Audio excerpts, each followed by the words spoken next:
Olá, tudo bem? Aqui é o Emerson BZ. Não sei se você está vendo esse vídeo pelo nosso canal do YouTube ou pela fanpage do Facebook, mas independente do meio que você está olhando, é muito legal o bate-papo que a gente vai ter agora. E esse bate-papo é com uma pessoa muito especial, que é o professor Martinho.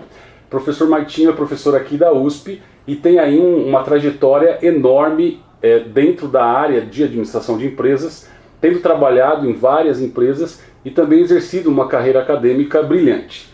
Então é um privilégio, professor. Muito obrigado.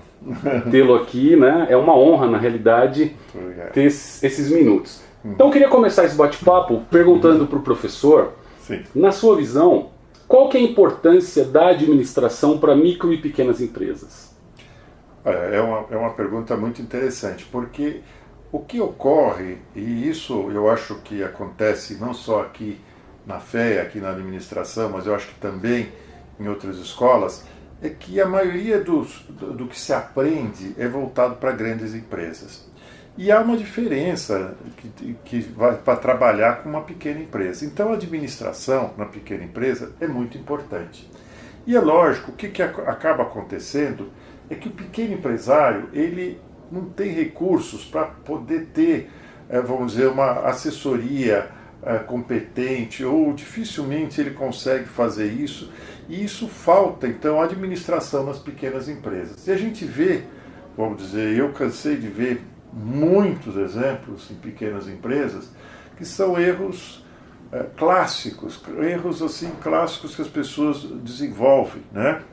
Desde, por exemplo, saber ter, vamos dizer, um controle da liquidez, do caixa, saber se seu produto está tendo uma margem de contribuição que seja compensadora, né? São coisas que muitas vezes o empresário está lá na rotina do seu dia a dia e ele não para poder direcionar estrategicamente o que ele tem que fazer, o que ele deve fazer. E ele fica preso e continua fazendo às vezes coisas que não te dão uma margem tão boa. Então o que eu quero trazer é que a administração, né?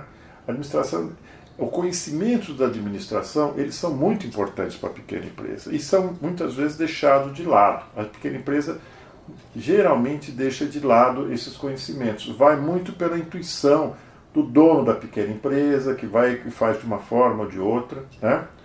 Dando aí, por exemplo, um exemplo que eu vejo que é típico de pequenas empresas, é um problema, por exemplo, de saber remunerar as vendas, por exemplo. Esse é um problema que a gente vê direto. As pequenas empresas muitas vezes dão comissão sobre o valor de venda e torna o vendedor uma pessoa que está indo contra ele, que quer cada vez que vender mais barato, uma pressão maior em cima dele, do que pensar alguém que está ajudando ele a vender o seu produto. Então, ele remunera alguém que trabalha às vezes contra. Isso tem formas da gente trabalhar muito melhor, né? E que eu já vi em pequena empresa quebrar e o vendedor tá realmente ganhando muito dinheiro. Então isso daí, por exemplo, é um exemplo que eu gostaria de trazer aqui nessa conversa para exemplificar um caso que é muito comum, que eu tenho visto muito que acontece. Outras coisas, por exemplo, que eu acho que o pequeno empresário não faz corretamente, ele não sabe trabalhar com banco. É lógico, primeira coisa, procure nunca ficar devendo para banco. Isso é básico.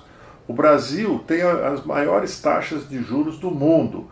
Então, não é negócio para ninguém alavancar, vamos dizer, a sua empresa com empréstimos bancários. Mas a gente tem que saber trabalhar com o banco. Eu, por exemplo, fiz uma vez uma pequena enquete, uma pequena pesquisa com empresários, e o que nós vimos lá é o seguinte: eu perguntava para eles assim: você é tomador de recurso ou aplicador de recurso? Acho que eles nem sabiam isso, né, professor? O que era ser tomador e o que era ser aplicador, né? Até sabem, que é uma coisa meio óbvia, mas o que acaba acontecendo, que eles me respondiam, é que eu não sou nenhuma coisa nem outra. Eu falei, esse pessoal está brincando comigo. Como é que ele bate o caixa todo dia? Professor, como é que eu bato o caixa? Eu simplesmente faço o seguinte: quando está sobrando um pouco mais de dinheiro, eu vou lá e compro um pouco de matéria-prima a mais. Quando está sobrando mais ainda, eu compro uma máquina. Aí que eu vejo que está sobrando um pouco mais, eu compro um terreno.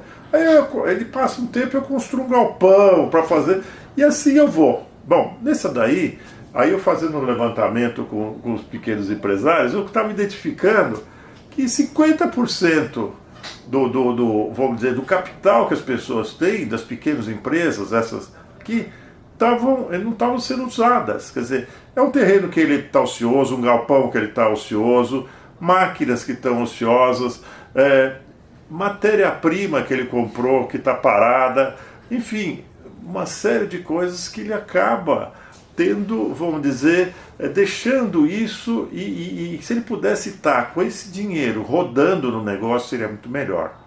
O que eu digo, por exemplo, um pequeno empresário tem que ter um planejamento.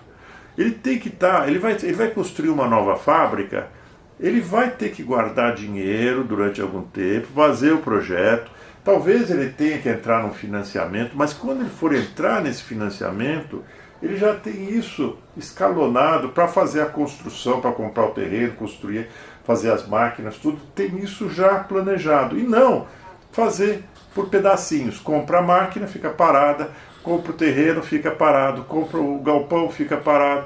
Então isso tudo leva, vamos dizer, o que eu chamo de ativos inativos, que o pessoal fica com isso aí parado e não está trabalhando isso corretamente, né? Então, por exemplo, eu acho que a administração, respondendo, né, com esse exemplo, a administração é muito importante. As técnicas de administração são muito importantes. E para a pequena empresa há uma carência muito grande. É isso que eu queria entrar agora, nessa segunda pergunta, né? Nesse segundo...